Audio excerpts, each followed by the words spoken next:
Alors, le problème de l'hébreu, au regard de cette nouvelle norme que je propose pour les langues, parce que j'ai toujours pensé depuis plus de 30 ans qu'il y avait une structure idéale de la langue, une structure matricielle de la langue, eh bien, il est bon que une langue reste avec le même radical et décline ce même radical, comme elle le fait pour la conjugaison, bien sûr, mais aussi, dans certains cas, pour les déclinaisons, etc., etc.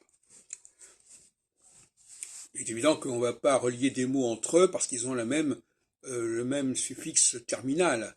Nous aimons, nous mangeons, on ne va pas relier ça entre eux comme ça. Ce sont des rimes pourtant.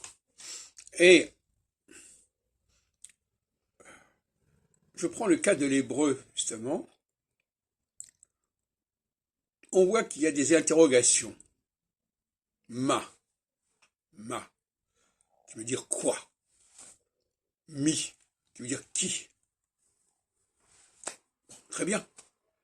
Mais est-ce qu'il y a un verbe qui sous-tend ces interrogations? Alors on dira, ben oui, le verbe c'est she'ela, lishol, la question. Mais ça n'a rien à voir avec structurellement, étymologiquement, ça n'a rien à voir avec le ma et le mi. Donc là, il y a un souci. Il y a un emprunt quelque part, il y a quelque chose qui ne fonctionne pas.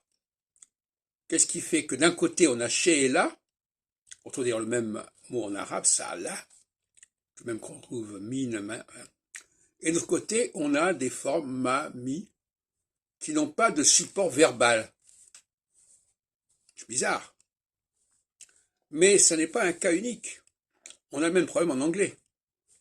En anglais, le mot question n'est pas relié automatiquement avec what ou avec who, même si j'ai montré qu'il pouvait y avoir un rapport. Et en allemand, le mot Frage, qui veut dire la question, quel rapport a-t-il avec vers, wie, wo? On voit bien que là, il y a un clivage, il y a une solution de continuité, c'est-à-dire qu'on met ensemble un verbe et des mots qui n'ont rien à voir avec ce verbe, qui ont un rapport sémantique, bien sûr, avec ce verbe, mais pas un rapport structurel.